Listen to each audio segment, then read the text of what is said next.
Hello everyone, this is Weston's Weather with another video forecast.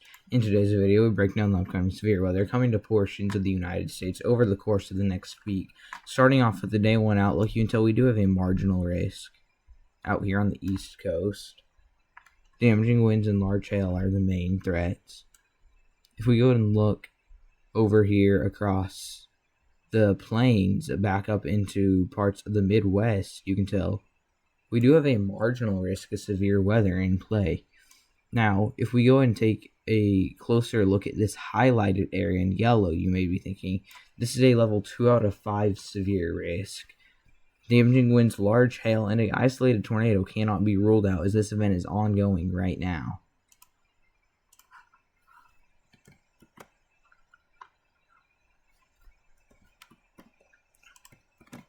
Sorry about that. But moving on, you can tell to the tornado risk today. A brief tornado is possible down here in South Texas, along with back up here in western and southwestern and northwestern Kansas. Back into parts of the Texas and Oklahoma panhandle, a tornado is going to be possible throughout the rest of this evening. The severe wind outlook is the same as our marginal threat for the most part. The hail threat is what extends back up there into parts of Michigan and Wisconsin. But as you can tell, the severe wind is why we have a slight risk in play across this bigger chunk of the region, along with our risk out here on the East Coast for some damaging winds and some large hail being possible. As you can tell, the severe hail outlook, we do actually have a hatched area for some maybe 2-inch in diameter hail being possible. But on the outside of that, we do have a non-hatched 15% risk. Then we have our 5% risk back into parts of central Michigan. So we are watching that as well for a brief hail core to pop up, maybe up to 1.5 inches at highest. Moving on to the severe weather outlook on the day 2 outlook, we have a risk extending from the Colorado-Wyoming border back into portions of northeast Oklahoma, back down to the Texas-Mexico border yet again. Damaging winds, large hail, and isolated tornado cannot be ruled out here in Oklahoma, Texas, and Kansas, as we do have a 2% tornado risk in play right now. A bit more northward expansion and southward expansion is going to be possible, and maybe a bit more to the eastward. Now, moving on to the severe wind, you can tell that we do have a large area of a 5% risk.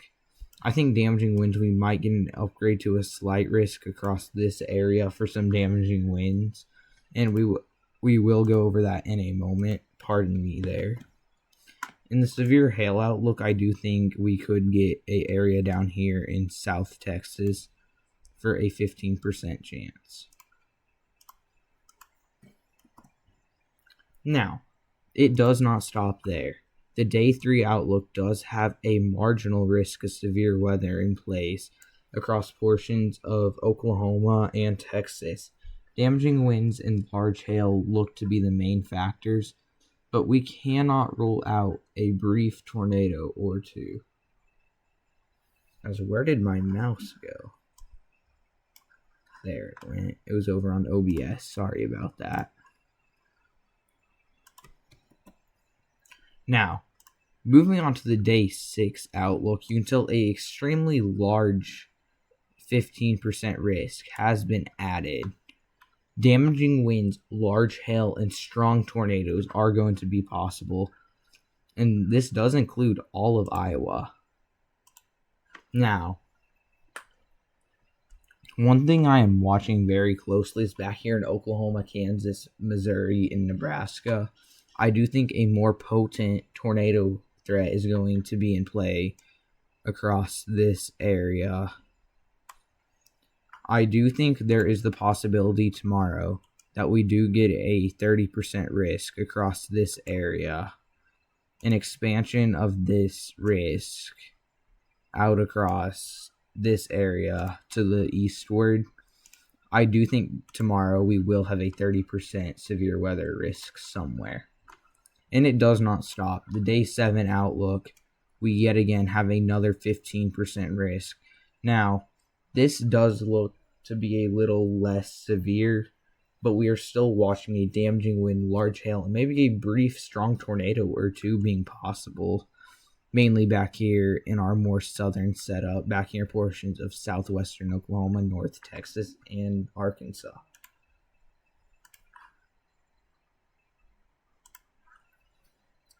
Moving on to the models, this is the HRRR of what radar might look like tonight. You can tell here, once we get it going, you can tell we might get some strong hail cores in there, but nothing too severe, and we aren't really watching a tornado threat for the rest of the night. It does seem as if our tornado threat has died off significantly. Now, I do want to point out here over the morning hours, overnight into the morning hours, we are going to get this Boeing segment.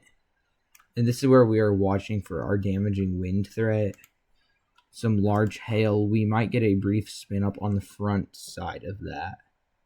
So, watching that closely as well.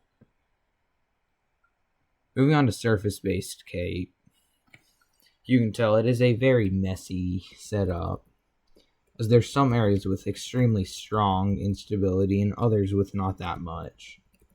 So it's just a overall weird setup.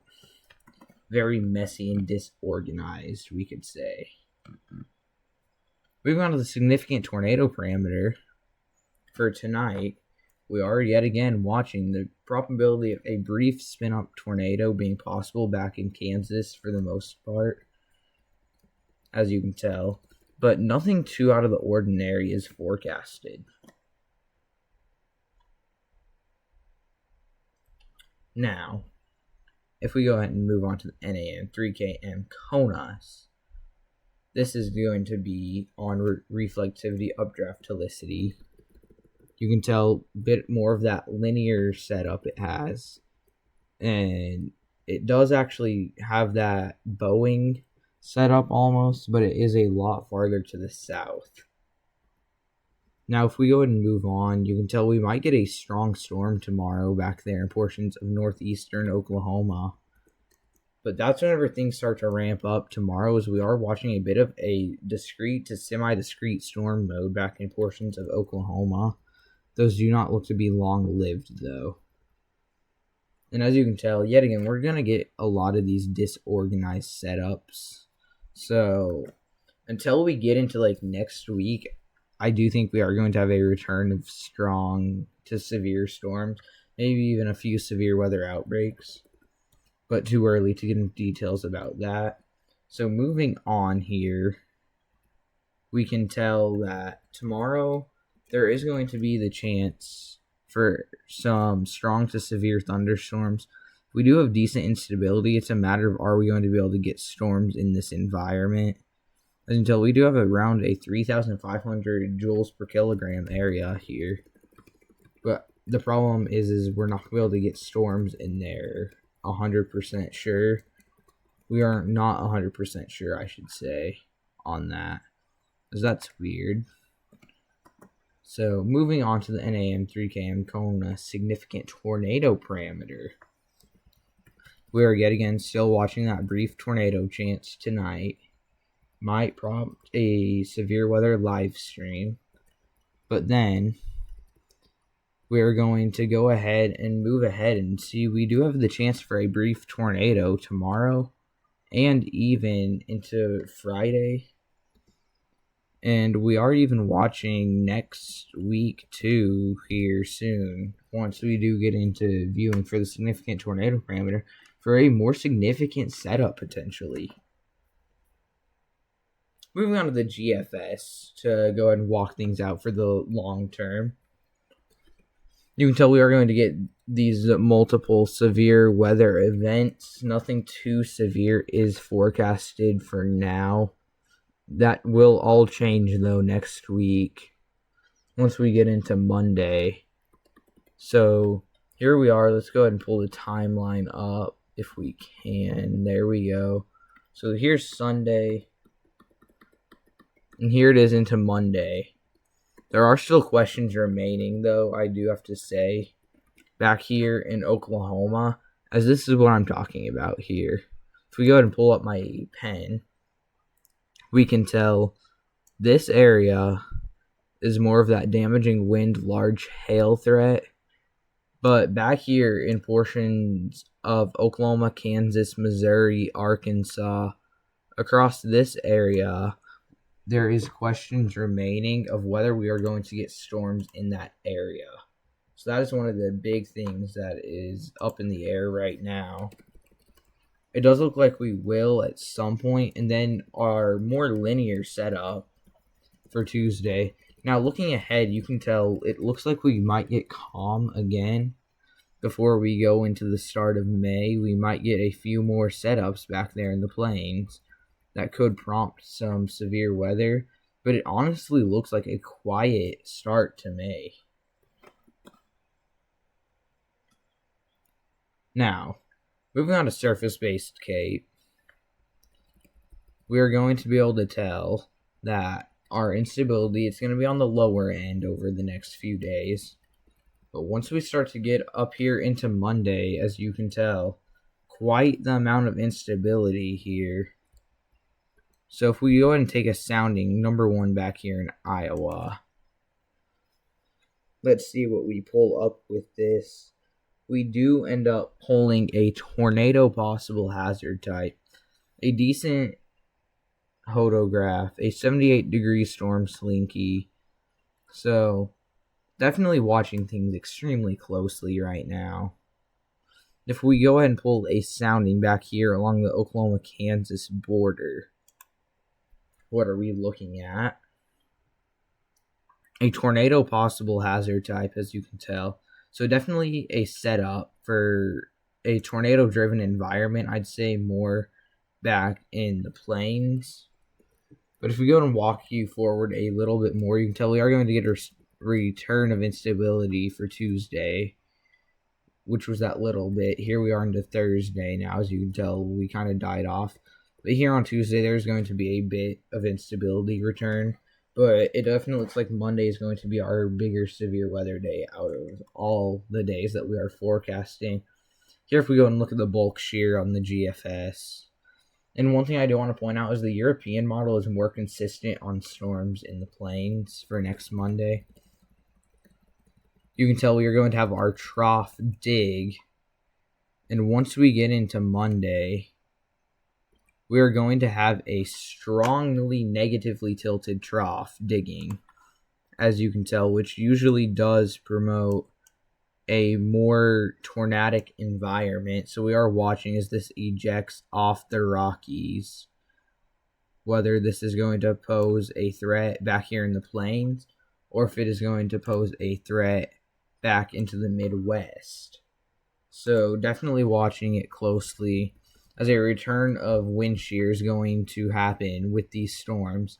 So we are watching it extremely closely, as we are going to try and bring you day-by-day updates as we get new model data. Now, moving on to the European model, we cannot look at bulk shear, we cannot look at surface-based CAPE on here without plus, which is something we are looking on investing in. It is going to be $100 a year if we do, but it is definitely something I'm taking into consideration right now.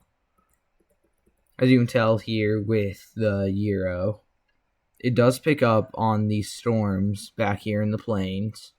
It only does pick up on 1 or 2, but that's all you need. So we are watching it very closely. If we go ahead and look at bulk shear,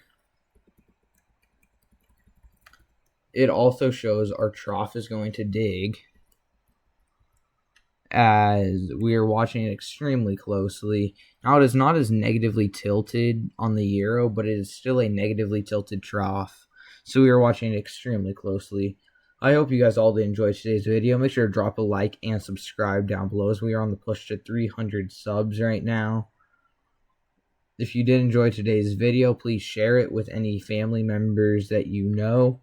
I hope you guys all have a great rest of your evening. Bye.